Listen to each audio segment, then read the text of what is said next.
Okay, everybody, we're sorry that didn't seem to work out. Everybody was saying that things were crashing. Jarrett and I were up till like 1:45 last night trying to figure out how to share presentations through Facebook Live, and this is what we found, and we tried it last night. It seemed to work, but apparently it's not working very well, so we're sorry about that. What we're going to do, and those of you who came and to join us to see the presentation, I'm sorry, we're going to have to figure out another way to do this. So we'll figure out some other way, and maybe I'll just record the presentation and then put it up into my YouTube channel. We'll let you know. Right. I think our current plan is I'm going to make him re-record it just straight out without doing live stream. And then that way we can review the content before we post it and be able to get you guys a smoother quality. Because obviously, not only do we want you guys to be able to view it live, but we really want you guys to be able to have the content at the same time as what we're discussing. So it's disappointing to us, and especially we pulled the plug on it. We were just concerned that a lot of the comments were that the video was choppy, they were hearing audio but not seeing pictures, and we just want you to have a good experience with it. So yeah. I guess we'll just kind of go to our normal format. Yeah, back to a normal format for the remainder of the evening. We'll go and record it, and then we'll get it up on our YouTube channel. And then next time we'll tell you, we'll put it out on the page when we have it done. Right, we'll do something, and I appreciate all the help. You guys have been very, Devin Lee, and she's suggesting that we can speak to her. She does online videos, and we might hit you up for that.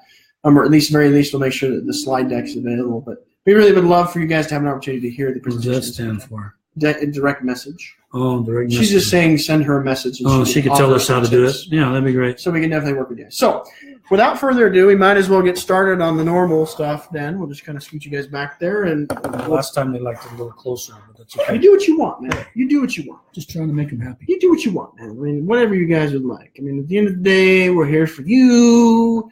And I'm here for you, so I'm like bottom of the chain. He's here for you, I'm here for him. So yeah. I'm sorry, because I know several people advertised that. No, I have an email here. Okay. That several people told the others to come today and see the Facebook Live. And sorry about that. I was going to look at email because Tegan sent me an email a while ago, and I was supposed to come back with the answers. So I wanted to go look it up and say, because I looked at some of the answers. Let's see, what can I tell you?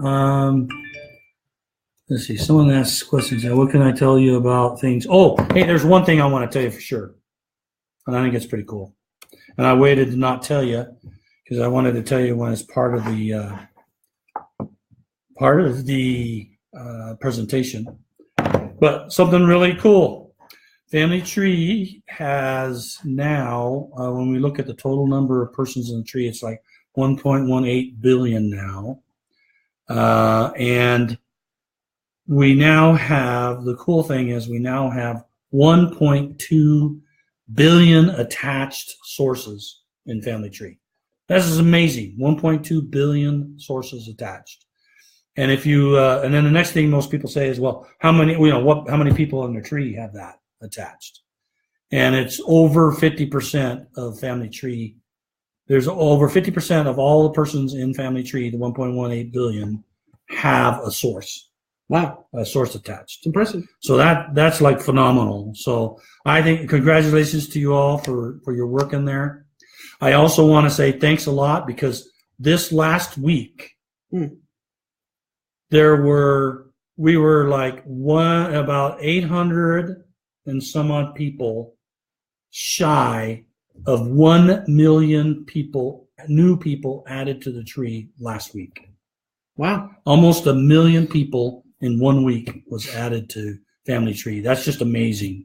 So that is just great. Thank you for all you're doing and for using Family Tree. I think it's getting better and better. We're getting high sources. We're getting pretty good quality.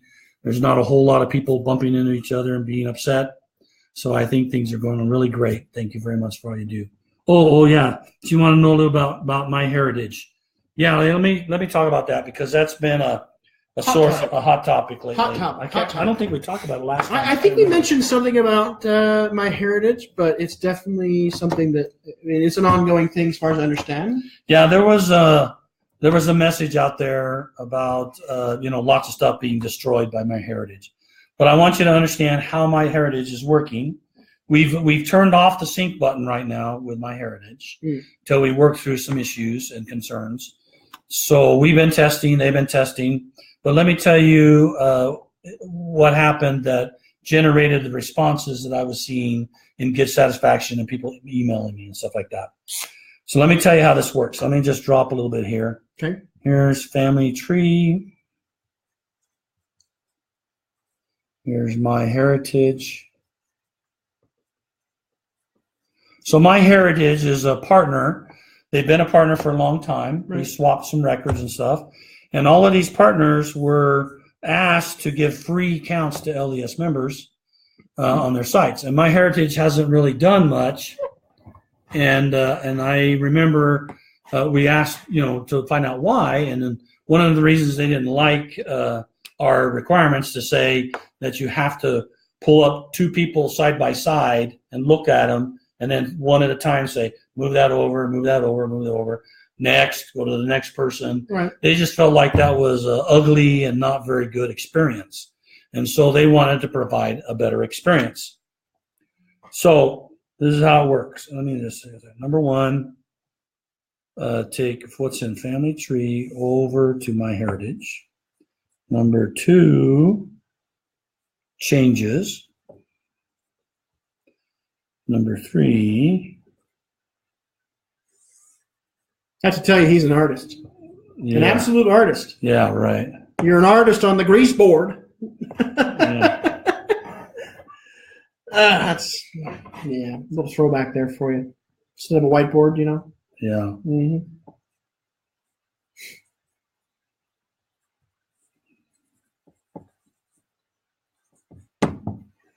All right, here we go. We'll see if this will explain it to you. Okay, the way it works is the following. Let's see, I'm going to tilt that a little differently. All right, I'll take care of that. You start talking.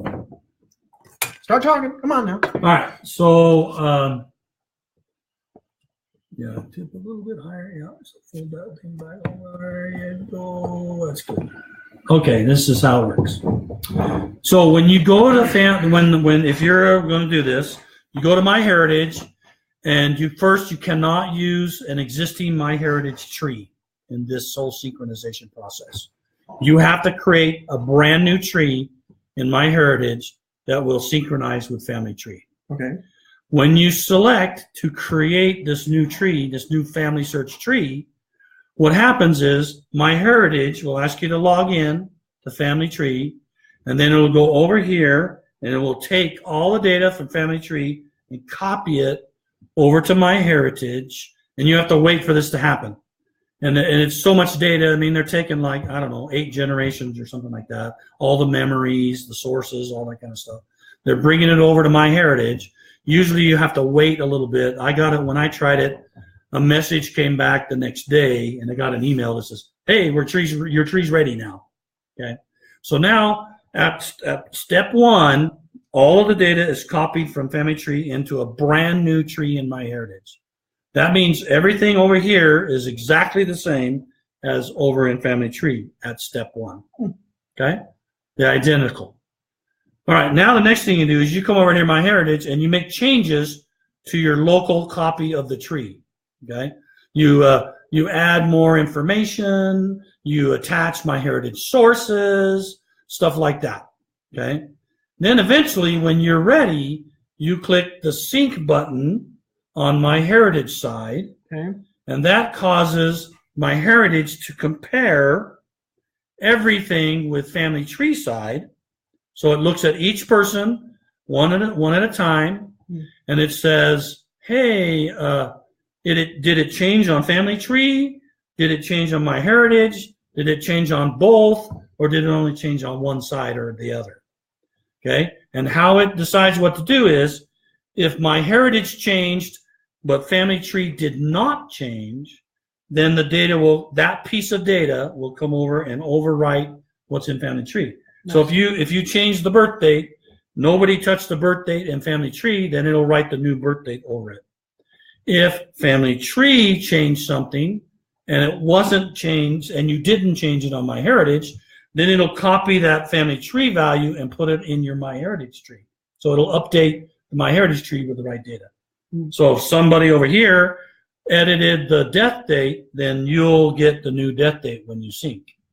Now, if both sides changed the same thing, so they both changed the christening date, okay, then family searches will always override MyHeritage. Okay. That's why Family Tree always wins.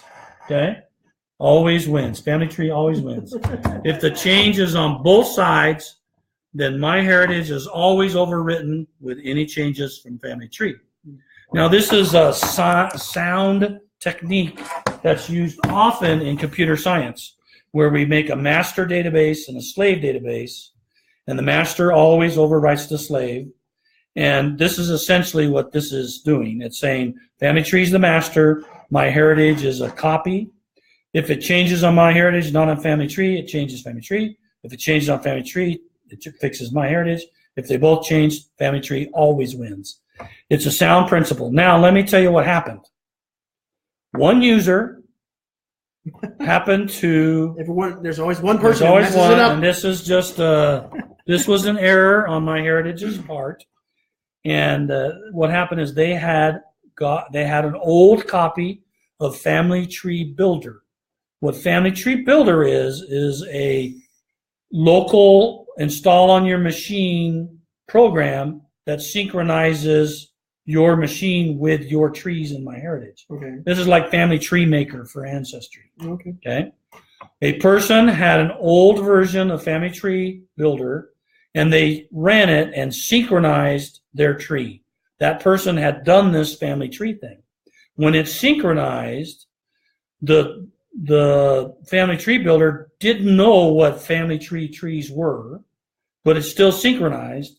When it's synchronized, it changed all the IDs on the MyHeritage Family Tree thing.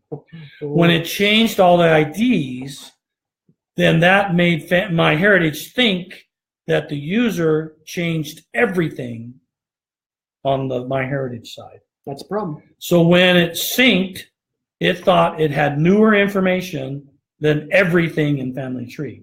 Mm. And as a result of that, what actually happened was there was a few data fields that changed, like a few births and a few deaths, not very much of that. But the most stark thing that happened was all of the sources in Family Tree were detached and then recreated by MyHeritage. And when it recreated it, it changed the source from a Family Tree source to a user source. Oh. And they messed up and didn't bring over the reason statements. So it looked like the person who synchronized has changed everything or potentially everything on a person.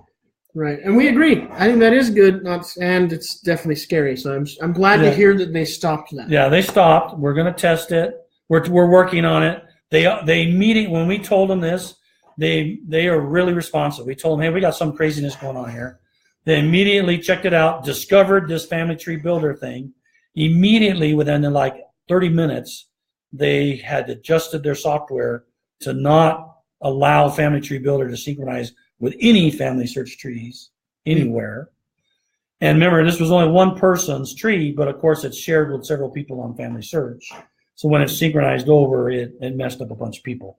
So now what we're doing is we're investigating to see how we can fix it back, put it back the way it was before.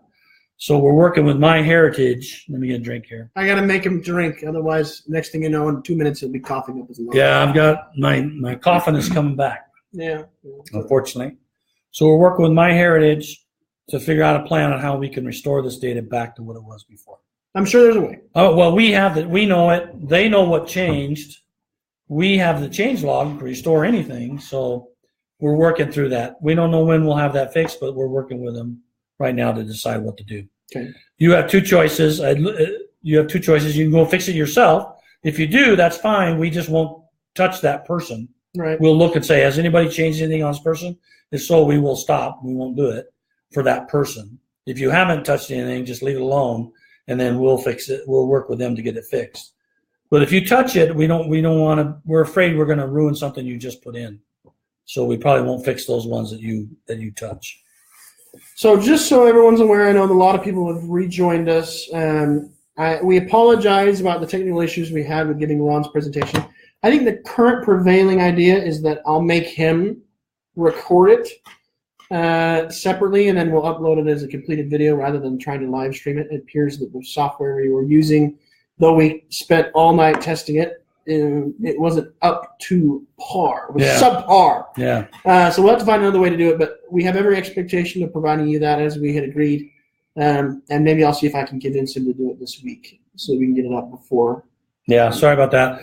It was a piece of software that we could put in a slide deck and in my face and switch between the live and the slide deck. I just think it overwhelmed the system. And it just freaked it out, and it couldn't keep up. It couldn't keep up the pace. And I go through my presentations pretty fast. And we all know how we like to keep a pace around these parts. That's right. That's right. We don't like to waste time. Okay, so a couple things. So we're sorry we aren't going to be able to do the root set presentation, but we'll get that to you. Yeah, we'll get it to you guys. You guys won't have to wait until next time or blah, blah, blah. I'll make him do it.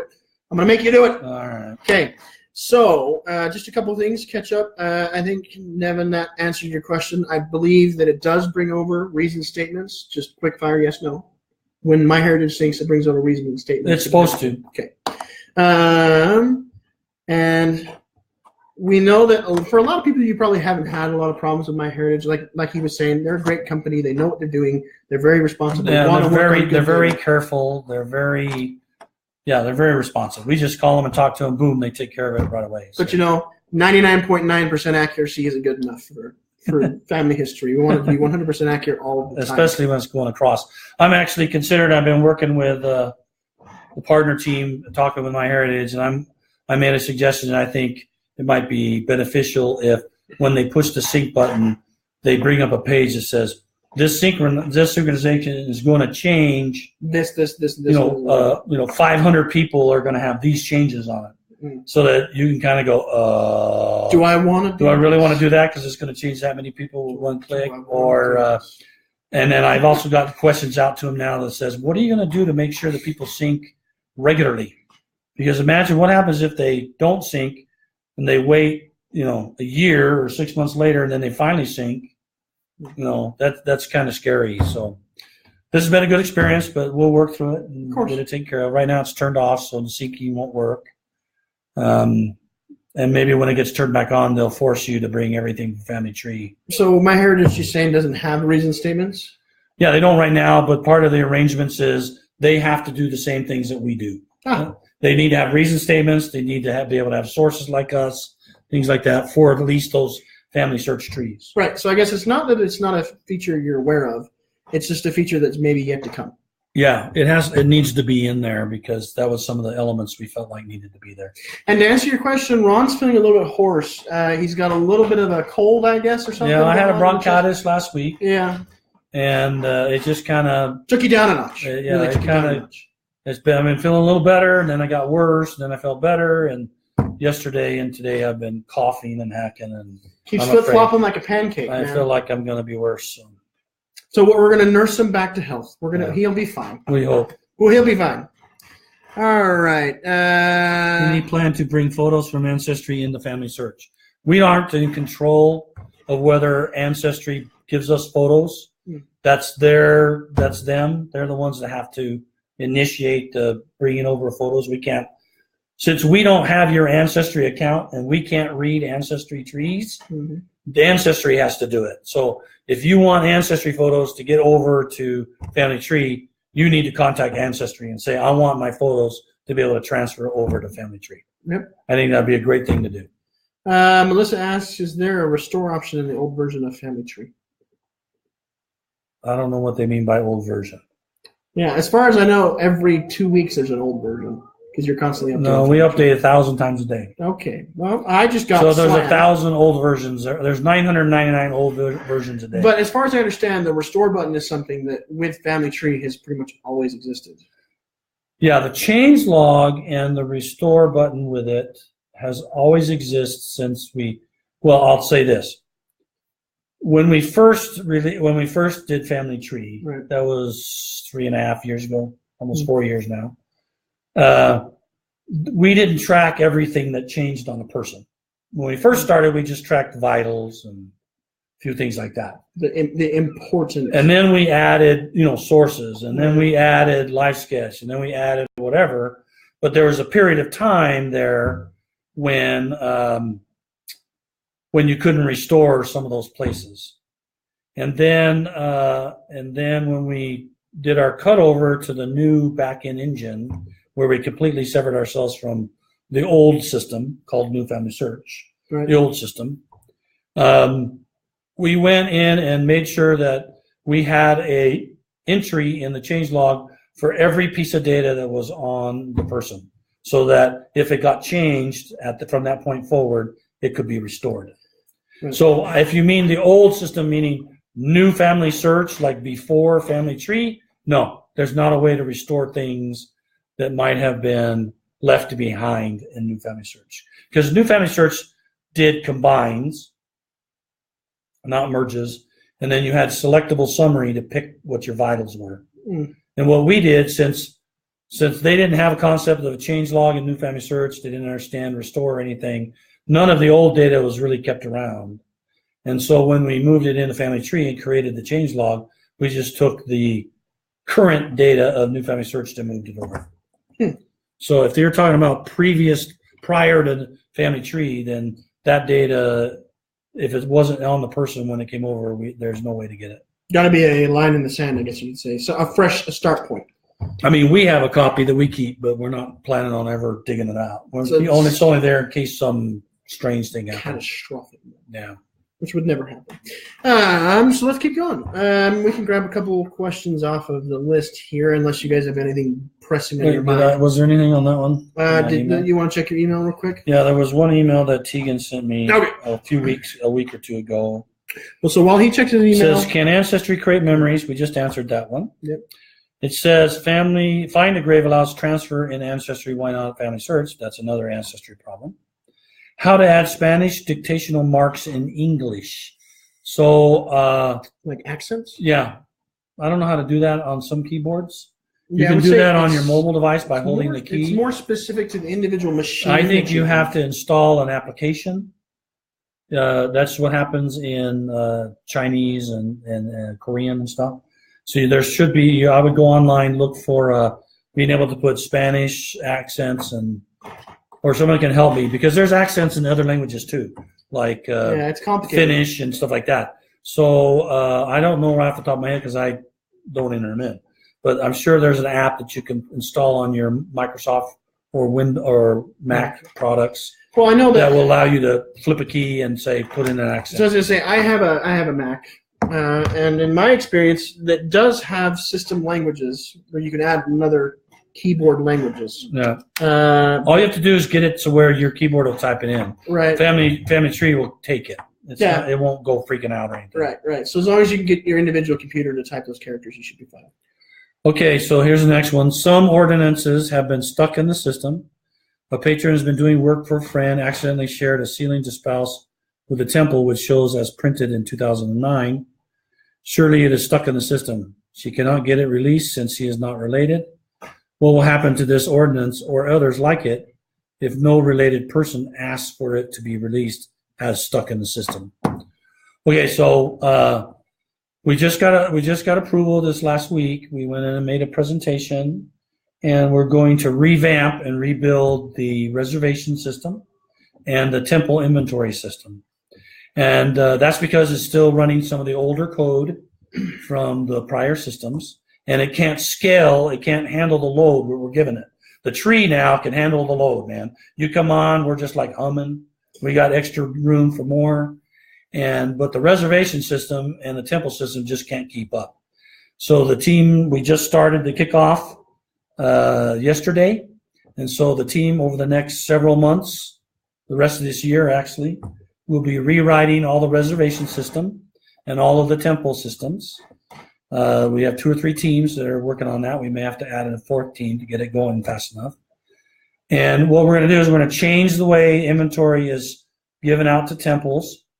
Right now, what happens is we have to move an ordinance to the next state. So let's say you have a baptism and confirmation and initiatory. Let's say the baptism, because we have to do things in order. Even temple inventory has to be done in order. So that means here's a baptism temple. You can't do the confirmation until we won't give a confirmation to a temple until the baptism we gave you before is done. Okay. So it's a push model. We go, here's the baptism, and then we wait to see if the baptism done. Then we'll say, okay, here's the confirmation. Well, what's happened is there's bugs in that code. And so sometimes we give the baptism, they tell us that the baptism done, and we miss the message. And so the confirmation doesn't ever get handed out. And so it gets stuck. Okay. And traditionally in the past, I got to get a drink. Traditionally, in the past, what we did is we sort of kicked the ordinance. And that's just too many to do right now. So what we're going to do is we're going to change the system so it does a pull. So when we want to give inventory, we go in there and say, are there any confirmations ready?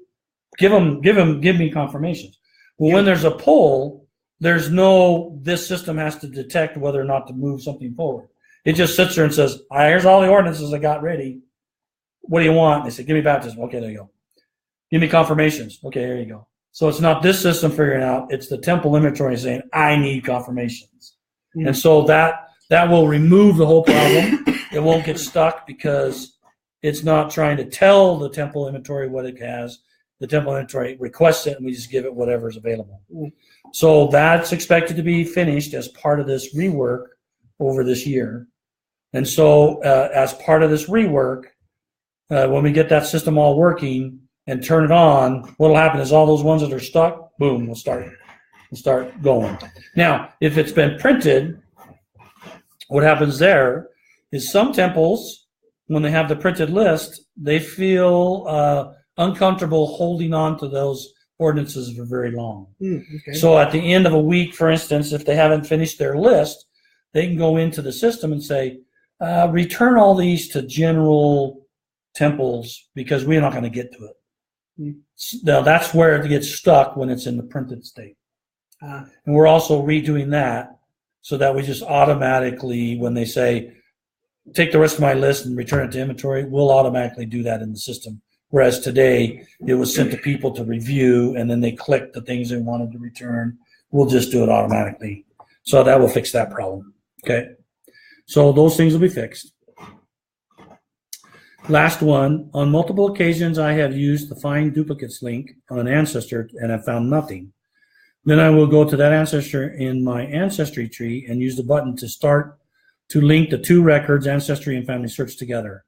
Ancestry will find stray persons on FamilySearch that the Find Duplicate link did not find. So why is that Ancestry can find these strays and FamilySearch can't? Well, it's not Ancestry finding these at all. Actually, what happens is Ancestry calls Family Tree and says, give me duplicates. Give me possible duplicates. What we've done in Find Duplicates is we've cut it off at 3 stars. We'll only show you 3 stars and above. But when a partner calls us and says, give us duplicates, we give them all. We give them 1 stars all the way up to 5 stars. And what Ancestry has done is they've chosen to show more than what we show. That's why it's coming up. Now, I will tell you, this is an announcement, what we've done just this week. We've switched over the whole possible duplicate system to our brand new matching system that uses the hinting technology to find matches of or find duplicates of your persons in the tree. The nice thing about that is in our analysis, it's significantly more accurate, and we also find more good duplicates than we did in the old system. And because it's based on the hinting system, it's super fast. So before, a possible duplicate would take about 1 second to 1.5 seconds to find. Now we can find it in 5 milliseconds. This is what? 1,000th of that time. It's less than a half of a, that's a half of a millisecond, which is like 1,000, it's a little teeny, right? A jiffy. It's like that. It's like as fast as hints happening. So we, obviously now we're talking about, well, can we start showing possible duplicates in the tree or something? Say, hey, you got duplicates here, because we want to get rid of having to push the button to find the duplicates. So that would make things a lot smoother. Absolutely. We'd love to do that, but we just barely flipped the switch on this thing just this week. So we're going to let it run for a while, see how it does. And then sometime in the future, we'll probably do that, because I don't want people to have to keep pushing the button. I'm going to tell you, you have possible duplicates, and hey, here's a place where you can take care of them. By the way, possible duplicates are not always bad. We talk about them as bad because we say, oh no, there's going to be duplicate ordinance. But in reality, a possible duplicate, some percentage of the time, and it's not minuscule, it's probably, I don't know the exact number, but some of the time that there's a possible duplicate actually allows you to extend your tree. That's true. Or to give you a new branch in the tree. So we have to realize that possible duplicates isn't necessarily drudgery and have to do something that is just yucky. It can actually extend your tree, and you could actually find relatives you didn't know you had by merging duplicates together, because it'll bring a whole new line with it. Right, it's true. It's okay, true. That's all I had in my thing. So what do we have in our? So first off, we have about 5 minutes left. Oh, well, we got anything out there on the screen? We got tons of stuff out. All right, well, let's. Let me just. I got it. Go ahead. Okay. That's why I'm here. Okay, Carol asks, well, who decides what goes under the categories? Who decides what categories goes under label on the family tree? Is there any way we can give suggestions? Yeah, we want to do that. We want to allow people to suggest labels. We have not finalized on the process and how that will be. When we get that finalized, then we'll do a blog post or something, and we'll tell you how you can request specific labels. My understanding is there was a bunch of labels that were added recently. We're probably going to remove them. We have to be very careful with labels. Since we're a worldwide organization and we have people in almost every country that use FamilySearch, then we have to be careful about our label choices. Of course. World War I hero may mean something different to people in different countries than the United States, for example. So we have to be very careful in the kind of labels we allow. So our intention is, yes, to allow you to suggest labels or request labels, and we'll review them, and if they feel they're appropriate, then we'll add them to the system. Of course. And I assume along with that would be an opportunity for people to give feedback about current labels. Sure. Okay. If you have a particular problem with a specific label then that we already have, please let me know that. Right. Email him Suggestions for new labels we're not ready to take yet. Okay. Devin says, would it ever be possible to make changes in the source attaching forms to edit birth, names, etc., without going to the person page? To put it another way, I find a new birth date in a military record. I want to alter the birth field from the source attach page. Is a thing like that will ever be possible? If not, can you explain why? All right, well, this is a highly requested thing. The problem is this. When you're at a person page, that's brown, isn't it? It is brown. When you're at a person page, brown there's let's take birth or something like that. When you say birth and you say edit, and you click edit, it opens up and it gives you the date, gives you the place, it gives reason. That didn't look very good. Yeah, your handwriting is crap, man. It's crap. I'm getting tired. I'm wearing out. Do I need to get the reason, and then we give you tagged sources. Right? Okay. When you go, let's say, you want to hold it up for me first? I am. Okay. Let's say you go to, this is on the person page. When you go on the person page and you're going to edit, I got to change it. I put that like that. When you're on the person page and you want to edit birth, you click the edit button. Well, first off, before you can click the edit button, we make you look at the date, the place, the reason statement, and who contributed it or edited it last. Okay. And then when you click the edit button, we show you the date, the place, the reason statement, and all of the tag sources so that you can click those sources and see what those sources say about the bird. Okay. But if you go into the source linker world, so here's the source linker, and it has the left side is the record, and the right side is, can you see that really well? And the right side is the person. We can see a nice blue field. Right. What you see is 1896, and over here you see. You're talking to yourself. I know that. Okay. 1896. And then you see, I'll do it like what he's talking about. 20, let's see, March. I'm sorry. I didn't remember. March 1896. And this one says 1896. Okay, so when you're looking at a record and you're in the source linker, what you see is on the record side, you see like March 1896, and on the person side, it just says 1896. It can also be partial place. And what you're saying is, oh, I want to take this March and I want to put it over here. Well, the problem is the source linker or the quick attach, we have different names that people use. This was not showing you. I think if you open it up, you might get the reason statement. I can't remember if you do or not. Let me know. I haven't paid attention in a while about that. 'Cause I haven't done a lot of merges lately. I got a bunch of tanners, and they're like all over the tree. So I go in there, and there's almost nothing to do. And there's no reason statement, and there's no sources listed here. So how do you know that that one's better than that one? Maybe there's a source over here that says it's April 1896, or another source that says it's really 1897. And so our intent is to make sure the thing is more and more accurate. We want you to see the reason statement, who contributed it. Maybe they just changed it yesterday, and you don't want to change it again. You want to make sure that it matches with the sources that are there. You may want to add an explanation as to why this record's more accurate than all these other sources. The problem is we can't show you all of that inside of the source linker because it's trying to show everything on one page.